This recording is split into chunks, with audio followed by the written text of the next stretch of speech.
आई तुम्ही? जावाई, मुलांनी घराच्या बाहेर काढलं, 2 दिवस तुम्ही राहू देता का आपल्याकडे? हो या ना, असं का बोलता तुम्ही, या आतमध्ये.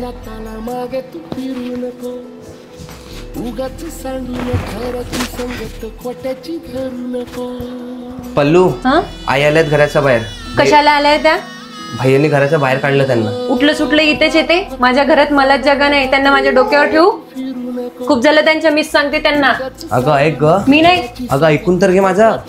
तुम्ही गप्प बसा, मीच बघते त्यांना. अगं आई तू. अगं हो, एक आईमध्ये कधीपासून भेदभाव करायला लागलीस ग तू. माझ्या संस्कारात काहीतरी कमी झाली असेल, तेव्हाच मुलगा तसा आणि एक तू अशी. नाही गाई, अशी नको म्हणू गाई. नाही राहत तुझ्याकडे, जाते मी आपल्या घरी. तुला नाही म्हंटल गाई. कितीही कर्तृत्व गाजवा तुम्ही, झेप कमी पडते. आईनी कडेवर घेतल्यावरच आपली उंची वाढते.